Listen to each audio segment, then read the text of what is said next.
those people in the room, and he was talking to high earners, were not going to see any change to their taxes. He did not say that there would be breaks, and he did not say, as Hillary Clinton's campaign has been saying, that there would be increases. He said no change to the wealthy. All right, Allie, thank you for that insight. Really appreciate it. We want to get to the politics of all of this now. A little bit of breaking news. I want to play you something that Eric Trump Jr. said just moments ago during a radio interview with WPHT 1210, and then I'm going to get Chris and Jonathan's reaction on the other side. Take a listen. Without the media, this wouldn't even be a contest, but the media has built her up. They've let her slide on every indiscrepancy, on every lie, on every DNC game trying to get Bernie Sanders out of the thing. I mean, if Republicans were doing that, they'd be warming up the gas chamber right now. Chris Cillizza, gas chamber, your reaction. Yeah, don't make comparisons to Nazi Germany. That's like literally rule 1 in the political rule book. Nothing is like concentration camps. Nothing is like Hitler. Leave it be. The broader point he's making, I would also disagree with. I'd be happy to show Don Trump Jr. my email inbox or my Twitter mentions with people insisting that all we do is focus on Hillary Clinton in emails and press conferences and the Clinton Foundation. I mean, this seems to me just your classic working of the refs with a really unfortunate comparison put in there at the end. All right, and Jonathan, we just have a few minutes or a few seconds really left. Your reaction, your take. I agree with Chris, and I would say anytime you're attacking the media, particularly Eric Trump and the Trump campaign, all the things he said in that clip that we just listened to are all the things. Have it for yourself or an early Christmas gift for anyone. Bill Russ.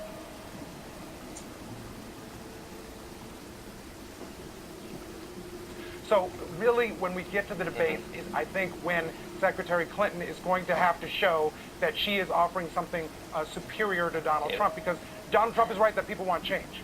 David Swerlick for us in Washington. Thank you so much. Again, we're waiting for Hillary Clinton to arrive at the airport right now. She heads to North Carolina. When she gets there, we will take you there. Will she talk to the press? We'll be right back.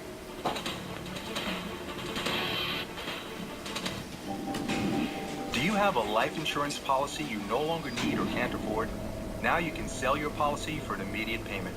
We bought life insurance when our kids were young, to protect their future. Our youngest just turned 40. We no longer needed the coverage. That got us to thinking about letting our policy go. So I did some research and called Coventry Direct. I learned that you could sell all or part of a life insurance policy, even a term life policy.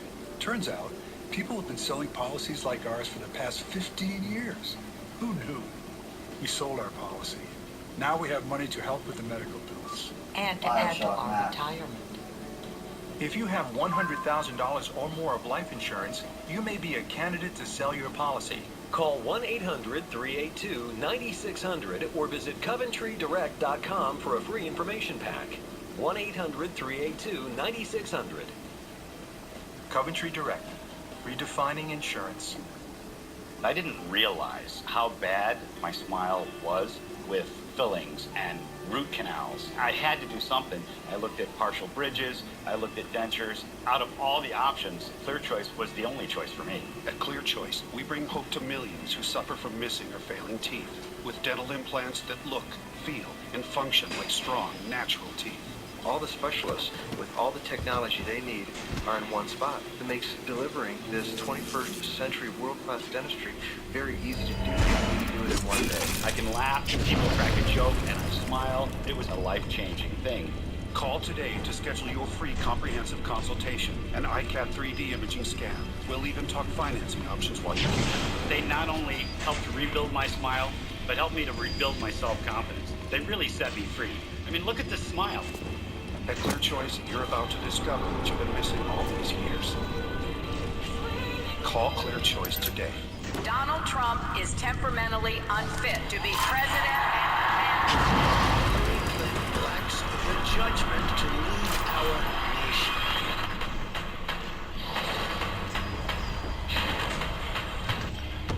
Chris Ace, voted simply the best appliance store. We service what we sell, and model for model, we will save you money. Of course, we have all the top brands, but we also have the best service, selection, and value. Our knowledgeable experts make it easy to find the appliances and bedding to help you make your house a home on any budget. Come in and experience the best at Chris A's Appliance and Bedding. Ones to him belong. They are weak, but he is strong. People are both soft and strong, which is why our products are too. Angel Soft. Scientifically proven to improve joint comfort. Shown on a cellular level to block enzymes that break down cartilage. Possible. Formulated with integrity and attention to detail. For joint health, it's time to start believing again.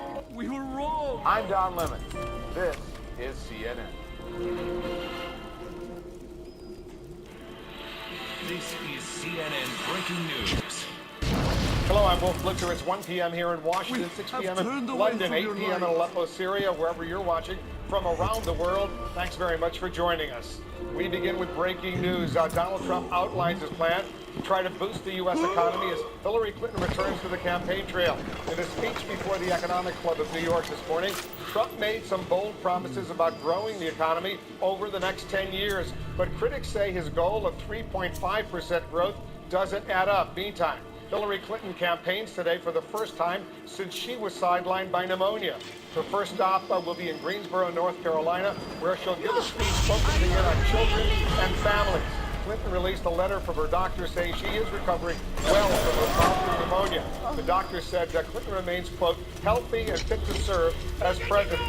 Trump also released a two-page medical letter after discussing the results on the Dr. Oz show. Let's get more on Trump's economic speech, which was just delivered. Whether the numbers add up, our political reporter Sarah Murray is covering the Trump campaign for us. Sarah, Trump painted a rather gloomy picture of the U.S. economy right now. What does he plan to do to turn that around? Well, he laid out a lot of the policies he's previously proposed. You know, very deep tax cuts, not only for businesses, but also for families. His child care policy that he had failed earlier this week. You talked a bit about trade, but all of these lumped together, he, his campaign, the economists they've consulted with, they say will amount to big growth. Donald Trump pegged it at 3.5% to 4% annually. And they said that under that kind of growth rate, you would create 25 million jobs over the course of a decade. Now, we haven't seen growth near 3.5% since about 2004, 2005. But of course, as we know, it's no secret that politicians like to aim high when they put out their economic proposals. And so we shouldn't necessarily be surprised to see a very sunny, optimistic idea for how much Donald Trump could spark economic growth. But I do think he's going to face some criticism for the deficit reduction side of this. He put forward a plan that would essentially cut non-defense discretionary spending, and it would not cut entitlements at all. And this is one of the things that Republicans have been concerned about, the notion that you're going to be able to do any kind of credible deficit cutting without dealing with entitlements. So I think that, at least from a Republican perspective, when they look at this plan, they're going to see a lot of things they like in terms of tax cuts, in terms of wanting to streamline regulation. But I think that they're still going to be wary about the trade policies included in this, as well as the attempt at deficit reduction. Well, how was he received over there at the New York Economic Club? It was interesting as we were kind of fighting our way to get back out of here in time for this live shot. A number of people were chatting about Donald Trump's speech, and they actually seemed fairly impressed with it. Some women were chatting about how he seemed calm in his delivery and that he has sort of a way of commanding attention and respect when he takes the stage. But I think people were also interested to see him lay out a plan where he did run through a number of the policies he laid out, and that actually did have, you know, they were calling them facts, and they're certainly the kinds of facts his campaign and his economists are putting out. Obviously, other economists will dispute those, but that's a broader debate I'm sure that we'll have over the next few days. Well, sure we will. Sarah Murray, thank you. Joining us now to talk about whether the numbers from Trump's economic plan add up, our chief business correspondent, Christine Roman. Christine, Trump made some bold promises about growing the U.S. economy. Let me play this little clip. Under our plan, the economy will average 3.5% growth and create a total of 25 million new jobs. You can visit our website, just look at the math. It works. It will be accomplished through a complete overhaul of our tax, regulatory, energy, and trade policies. We're also showing our viewers, Christine, these are live pictures coming in from White Plains, New York. The former First Lady of the United States, former Secretary of State, now the Democratic presidential nominee, Hillary Clinton, getting ready to leave White Plains, not far from her home up there in Westchester, outside of New York City. There she is. She's walking out of that van. She's going to be boarding the stairs to head off to North Carolina. This is the first time we've seen her since that incident Sunday morning. Let's just listen in a little bit.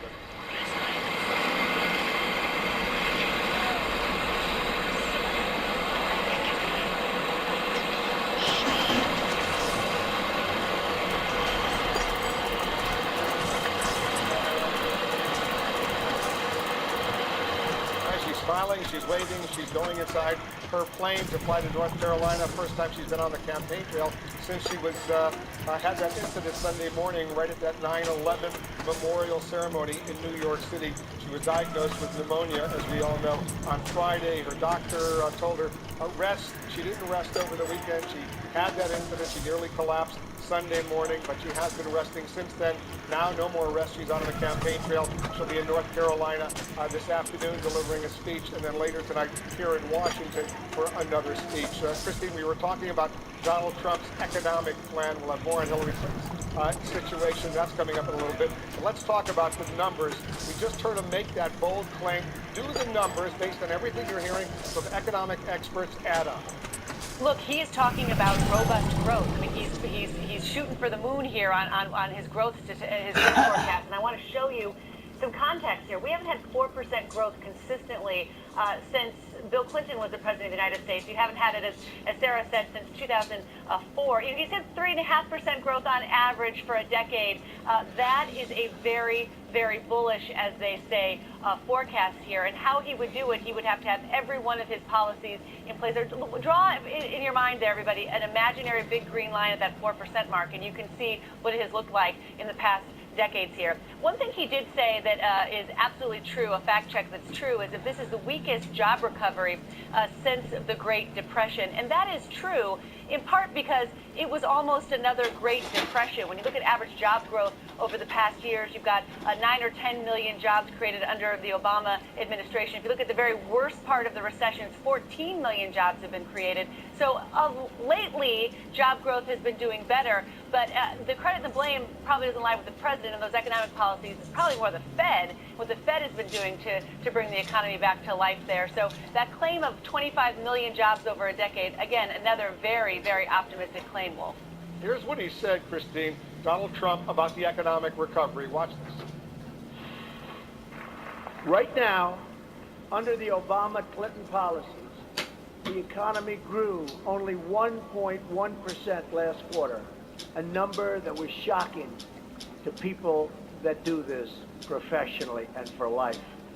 It translates into millions of lost jobs, and certainly millions of lost good jobs, because we don't have good jobs anymore. Those jobs are gone and going. This is the weakest so-called recovery since the Great Depression. What do you make of that comment, Christine? It is the weakest recovery since the Great Depression. That is true. The question now here, though, is why? Is that the fault of Barack Obama and Hillary Clinton, the president and the former Secretary of State? Or is that the fault of just how severe the recession was, and the fact that some people claim that there wasn't enough concerted effort by Congress on the fiscal side in recent years to get it done, to fix some of the things that are wrong with the American economy structurally, and the Federal Reserve has been the only one who has been doing it. So what if Donald Trump's policies would change that? That is the question here. He's right on the fact that it is the weakest recovery since the Great Depression. The question is, would he make it any better? Would he have done any better than President Obama? He also said this, Christine, about household income. Our manufacturing base has crumbled. Communities have been hollowed out. Wages have declined, and households are making less today than they were in the year 2000. Is that accurate? Well, we have brand new numbers from the census that are really clear on this. You have household income coming back.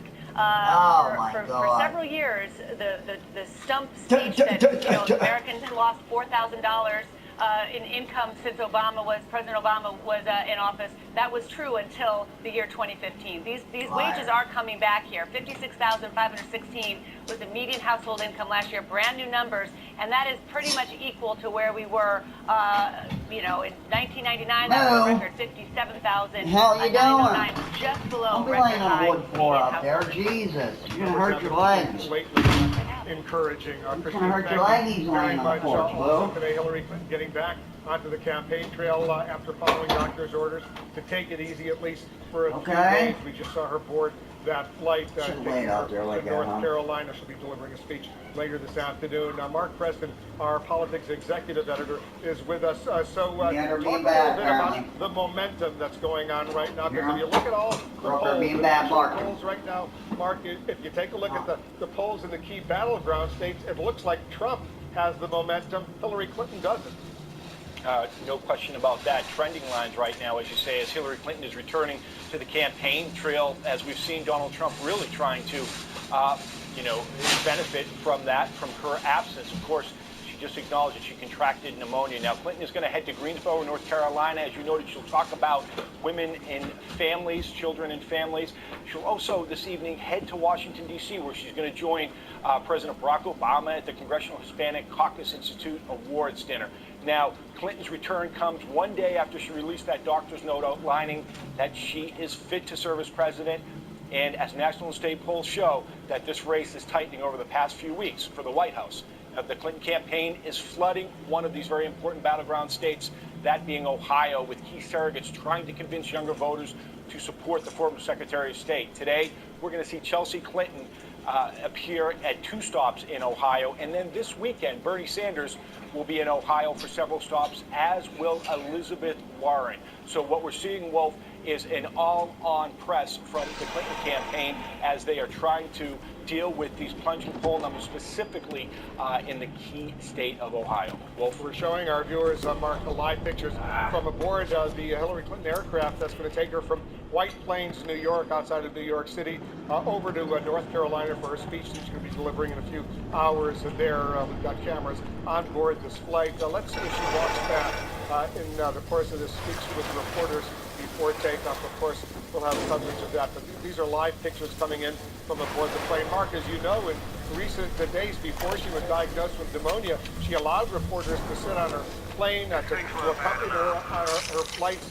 And she also has been a little bit more available to those reporters to answer some questions. Let's see if she comes back. But this is sort of a new step. We all want to see how she's feeling, how she's doing following the diagnosis of pneumonia.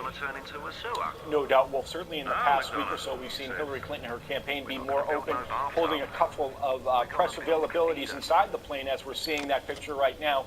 But also, she held a news conference after coming under very harsh criticism from the media as well as Republicans, saying that she was hiding. Now, we're not sure if Hillary Clinton, as you said, is going to come back and speak, but we have seen her come out and talk about her health. She did call into Anderson Cooper, our colleague, to discuss the incident that happened on September 11th that forced her to leave the ceremony early. That really disturbing video. Hold on, Mark. She's coming back to speak with the reporters. Let's listen in. Hey, guys. Hi. And welcome back to Stronger Together. How are you doing? How are you feeling? I'm doing great. Thank you so much. And I think Jen and Nick have suggested we do an actual avail on the next leg, if that's okay. So we'll get to North Carolina, we'll do the speech, and then we'll get back on, and then we can answer questions and go from there. What do you want to do in 3 days? I'll talk about that later too. I'll talk about that later. That'll be tonight, everybody. Scott, I am so sad. No, I really am. It's really Madam Secretary, however, is coming back. So that's something to look forward to. No, I actually get a big kick out of it. I watched it with, I watched it with, a little bit of skepticism at first, but I got so into it and really liked the storylines. They had some good, quasi-realistic storylines. So anyway, okay. North Carolina. Why North Carolina? Can we do something? Excited to get to North Carolina. All right, you just heard Hillary Clinton say she's going to do a little veil or availability at Little News Conference. She'll answer some questions after her speech in North Carolina aboard the aircraft on her way here to Washington, D.C. We'll, of course, have coverage of that. Mark Preston, she looked pretty good. She sounded pretty good. She had been resting over these past several days following that the diagnosis of pneumonia. She certainly does. Again, going back to that really disturbing video where it appeared that she had tripped and then slumped down and needed help to get into the van. What we've been told by the campaign, though, is that while she was resting at home, she had been working on debate prep. Now, we all know that that all-important debate that's going to be coming up shortly here is really going to be the big showdown now that is going to show us right now where the real state of the race is, as we're seeing this race go up and down and up and down, and as you said at the top, has tightened not only nationally but in the key states are going to decide the election. Jeff Zeleny is aboard the aircraft with the Democratic nominee. Jeff, you're there. Tell us what it's like on that plane. Well, she certainly saw Secretary Clinton come back and say hello and show everyone that her health is better, and she's eager to get back on the campaign trail. And you heard her also say that she will take questions later in the day, but not at this point. Well, if the campaign is desperate to get back to business, get back to their fight against Donald Trump, get back to prosecuting the argument and not talking about pneumonia, you can see the smile there on her face, and she's just eager to get to work. But Wolf, she's entering a far different landscape now than 1 week ago when she made her last visit to a battleground state in North Carolina as well. And just the fact that she is taking her first trip to North Carolina, certainly indicative of how important that state is, and several other battlegrounds so much tighter than the Clinton campaign expected at this point. But Wolf, what's really transpired over the last week or so has also been a window into how she may serve in the Oval Office if she's elected, what her presidency could be. She did not disclose all of the information that she ended up doing. It's been a test run of sorts for some of her campaign aides. She didn't necessarily pass that test in some regards. She acknowledged that her staff could have done better. So now she clearly has some ground to make up. But at this point, Wolf, I'm at the back of the plane. I can see her at the front of the plane. We'll be taking off just shortly here in Westchester County, White Plains, New York. She'll be flying to Greensboro, North Carolina for her first trip back to the battleground state in a week. Wolf? All right, Jeff, have a safe flight. We'll talk to you once you land. Let's continue our analysis of this situation. Our chief political analyst, Gloria Borger, is with us. CNN politics editor, Juana Summers. Matea Gove, national political reporter for the Washington Post. And CNN political analyst, Jackie Kucinich, who's also the Washington Post for the Daily Beast. Gloria, she sounded pretty good. She looked pretty good. She's been resting. She's been fighting that pneumonia, but now she's back on the campaign trail. And she looked energetic, as if she was really looking forward to what's coming up on the campaign trail, saying we're going to have a press conference. I think they realize that they have to turn this ship around, and that they've lost what they had after the convention. And Donald Trump gave an economic speech this morning. I'm sure she wants to respond to how his economic speech would affect the middle class. I'm sure we'll hear her talking about that, but she has to let the American public know that she's energetic and she's ready, and she had a small bout with pneumonia, and move on. Juana, she's got a lot of work to do, because these polls in the key battleground states as well as the national polls, this race is really tight. It absolutely is really tight. And if you look at the trends in these battleground polls, the margins by which Hillary Clinton had been ahead of Donald Trump had been much larger in the polls we saw ahead of the convention. Now, all of these states, Ohio specifically, we've seen a ton of polling out of there, including our own polls over the last couple of days. Florida is a neck-and-neck race. These are states that are critical to both candidates on that road to 270 electoral votes. And so this really is going to be that final frenzy. I think that's why you see surrogates like Elizabeth Warren, like Bernie Sanders, heading out to these states on Hillary Clinton's behalf for the first time in their lives.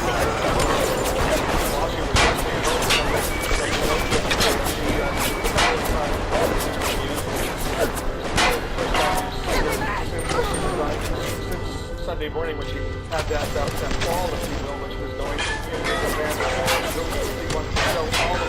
she's strong, she's healthy, she's energetic, she's ready to go. And make a big point. We're going to come back and talk to you again after the speech in North Carolina.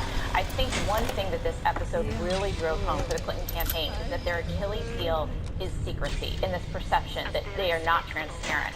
I mean, this health issue really became more about the fact that why wasn't the public told that she had pneumonia as opposed to her illness, which she's on antibiotics, she's recovering from. So I think what we're going to see them do now in every possible way is to try to promote an image of transparency and make her accessible as much as possible. You know, and Jackie, everyone's going to be watching her so closely right now. She sneezes, she coughs. If she stumbles a little bit, she slips. People are going to draw all sorts of conclusions. It's one of the downsides of that secrecy, if you will, when they weren't completely forthcoming and alerting us that she has pneumonia. It's one of the reasons they released her medical report yesterday, to try to move on past, see what the numbers were, see what medication she's on. So everybody stops talking about it and moves on and sees that she's generally a healthy person who doesn't get sick. And again, as Matea says, this is a self-inflicted wound, and they're really working really hard to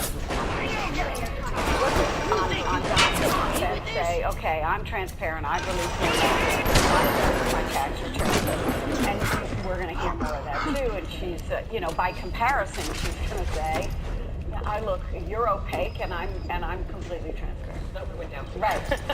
She's going to continue wanting to go after him on the taxes. Absolutely. She'll continue to reference the medical records. So I think it is important to note that both Donald Trump and Hillary Clinton have released significantly less than what we've seen from past presidential candidates. John McCain, of course, being an example that constantly comes to mind. But I do think we will see her continue to push the fact that her campaign has been open. She is giving the American people the information they have, whereas Donald Trump continues to say, you know, my taxes are under audit, I can't release it. Of course, Eric Trump is sending a completely different message about that. I'm sorry, Donald Trump Jr. is sending a different message about that. I think she used the Romney and Obama model, but she didn't get a lot out of that.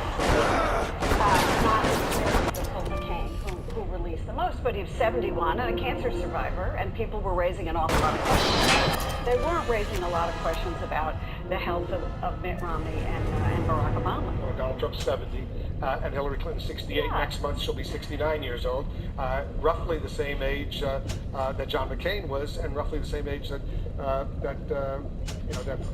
I guess if you go back in history, there were other presidents. Ronald Reagan was almost 70 years old himself. There are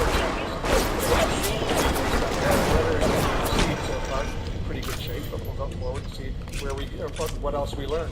Coming up, much more on Donald Trump and weighing on that and all of this political news. We'll be right back.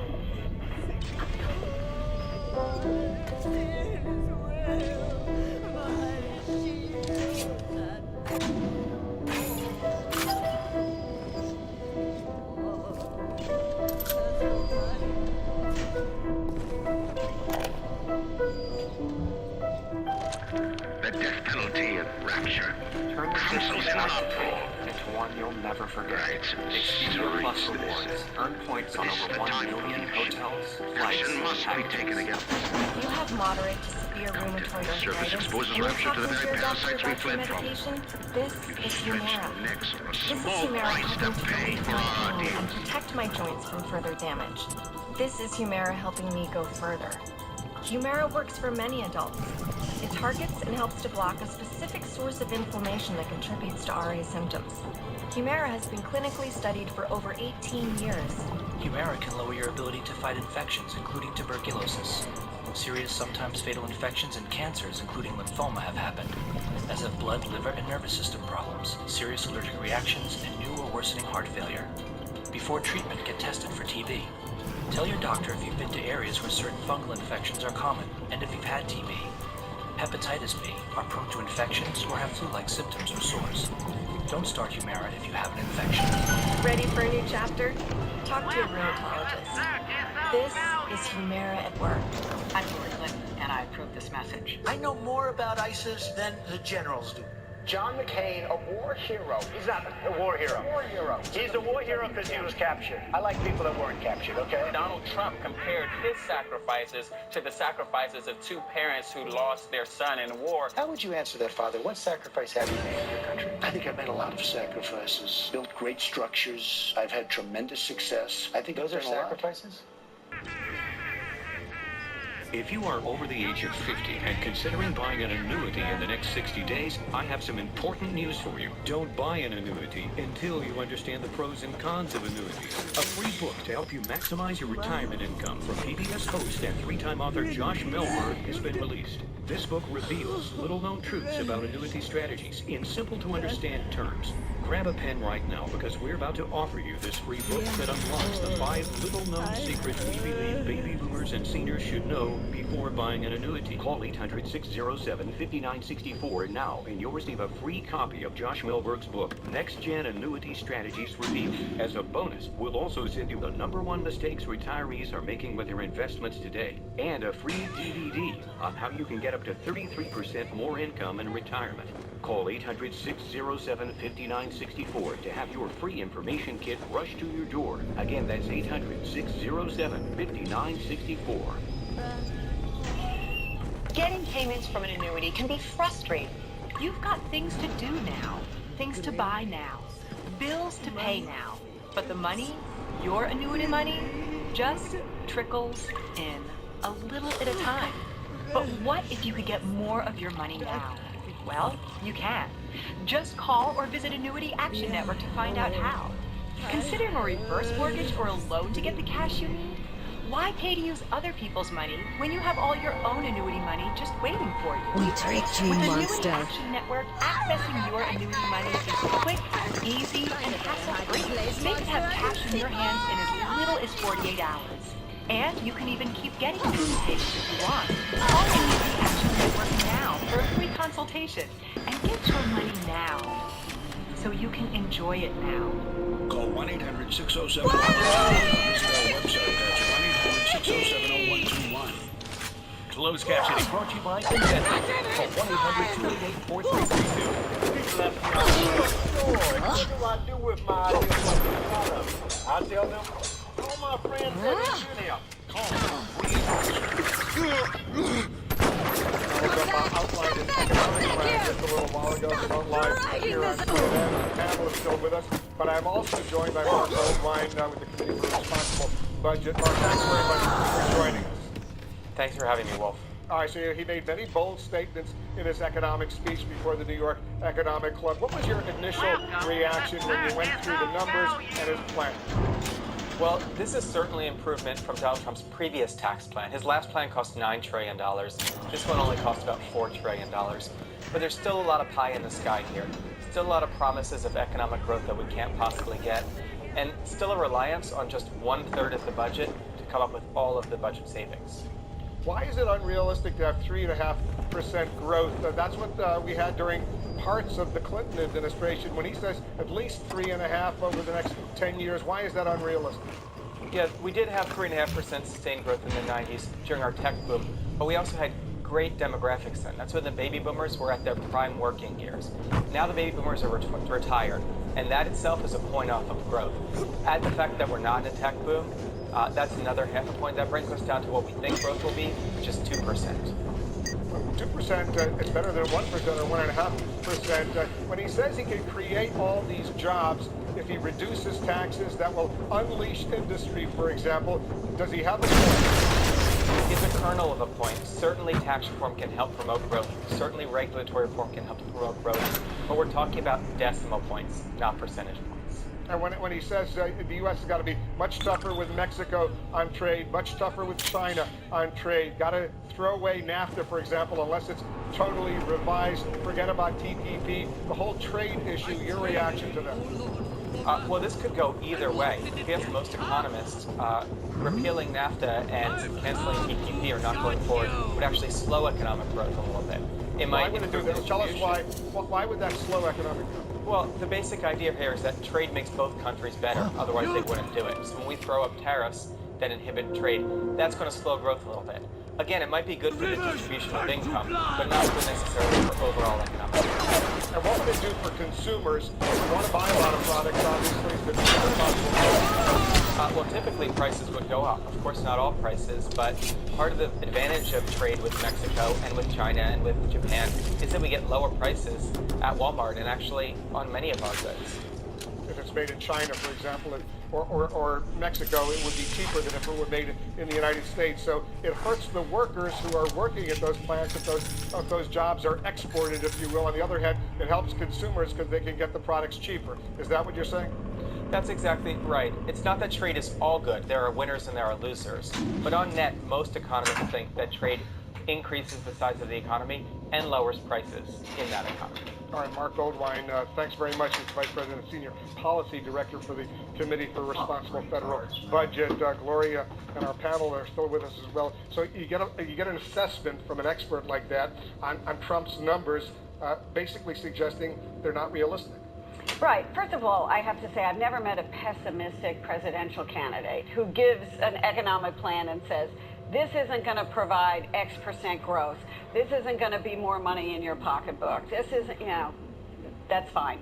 So we have to take every candidate with a grain of salt that way. Look, I think there is a real economic debate about whether these kinds of tax cuts are going to make the kind of 4% growth that Donald Trump is predicting, particularly since there's no budget cut side to this. Their entitlements are allowed to grow. Defense spending is allowed to grow. The only budget cuts I could really find were what he calls the penny plan, which he says would reduce non-defense, non-safety net spending by 1% of the previous year's total. So it's a different kind of sequester. It's just kind of saying, I'm not going to make these decisions, but I'm just going to lop off 1% every year. That's the only cuts that I could really see. And, you're kind of just have to buy into the whole economic theory of it, or you don't. Because basically you're saying, Juana, the U.S. is going to increase defense spending, not going to touch Social Security, not going to touch Medicare. He says that's off limits. He doesn't want to touch that.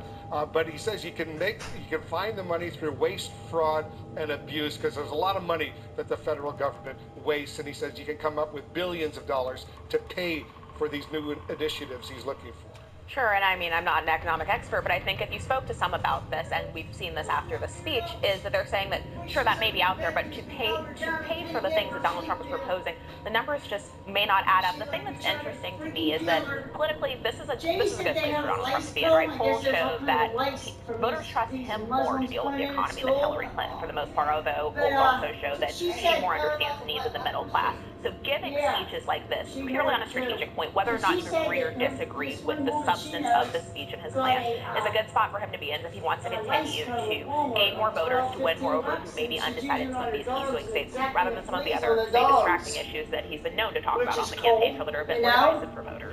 In an election, I just want to get one for the dogs. I wonder if it would work with little girl. Kenny said he's not sure because of how thick her hair is. Now, I think that is going to be a prime motivator for voters, and the challenge for the Democrats and for Hillary Clinton to push back against some of the things that don't add up in Donald Trump's speech is that there are, despite all the indicators of an economic recovery and despite new evidence that household median income is up, there are pockets of communities in this country that are not feeling that, and those are exactly the voters that he is appealing to right now. Jackie, they're going to like Trump's cuts in taxes because who wants to pay a lot of taxes? Right, but then there are, if you start a trade war with China and Mexico and you see job loss and goods go up, they're not going to like that. But, I was wondering how I worked them upstairs. And no wonder there's a box down here. No wonder I can't figure it out. Should have came down here, huh? Critical program that can't go away. I did yesterday. I'll do it again today. Well, we gotta scrub these because he's going to be facing a battle every When single you day. scrub the bugs out here, I'm going to do this one year. Maternity leave is also paid for by fraud on unemployment insurance. And so that's another issue. Do you believe you can get the amount of money needed for this kind of maternity benefit out of boyfriend abuse? Some people say absolutely not. I don't actually know what the number would be. I'm not so sure they do either. Right? Here's what's encouraging.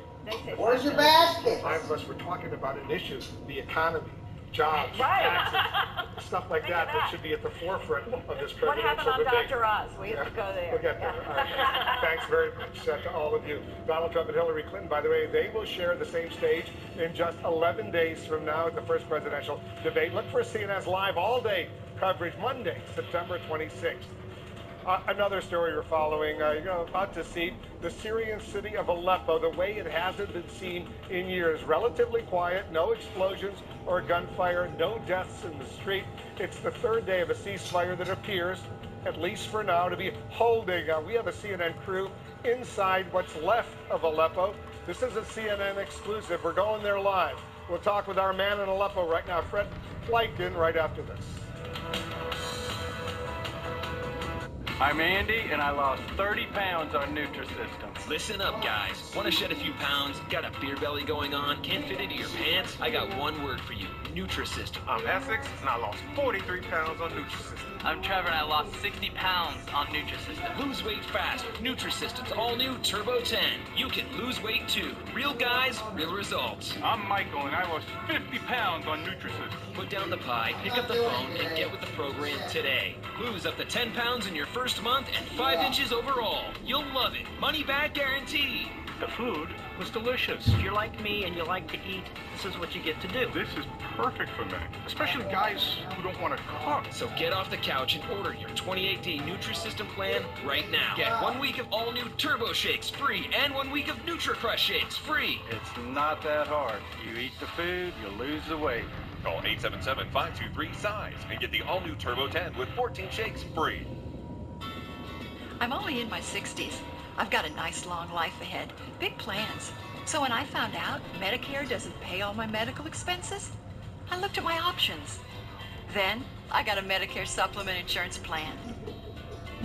If you're eligible for Medicare, you may know it only covers about 80% of your Part B medical expenses.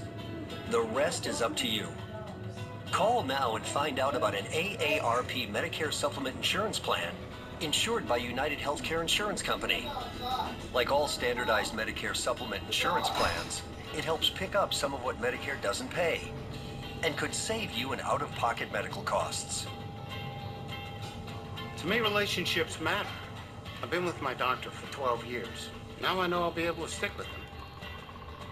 With these types of plans, you'll be able to visit any doctor or hospital that accepts Medicare patients. Plus, there are no networks and virtually no referrals needed. So don't wait. Call now and request this free decision guide to help you better understand Medicare and which AARP Medicare supplement plan might be best for you. There's a wide range to choose from. We love to travel, and there's so much more to see. So we found a plan that can travel with us anywhere in the country. Join the millions of people who have already enrolled in the only Medicare supplement insurance plans endorsed by AARP, an organization serving the needs of people 50 and over for generations. Remember, all Medicare supplement insurance plans help cover what Medicare doesn't pay and could save you in out-of-pocket medical costs. Call now to request your free decision guide and learn more about the kinds of plans that will be here for you now and down the road. I have a lifetime of experience, so I know how important that is. Clinton, Trump, head-to-head for the first time. The presidential debate, Monday, September 26th. All-day coverage on CNN. Do you own mutual funds? You may be paying fees and costs of up to 5% and not even know it. Fisher Investments isn't a mutual fund, and we don't have hidden fees. Do you own an annuity? Your broker may have made a commission of 8% or more when he sold it to you. Are you sure he had your best interests in mind?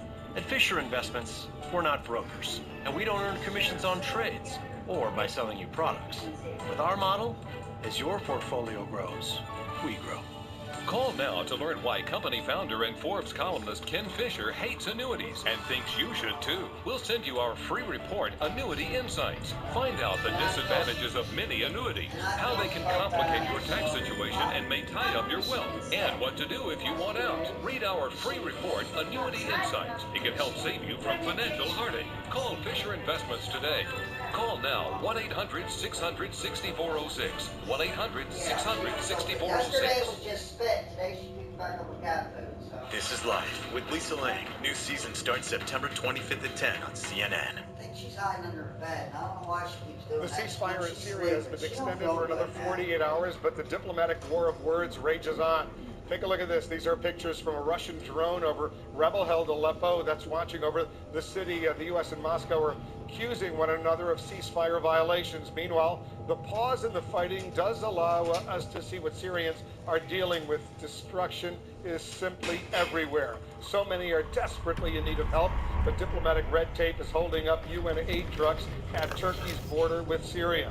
Our senior international correspondent, Frederick Pleitgen, is one of the few Western reporters inside Aleppo right now.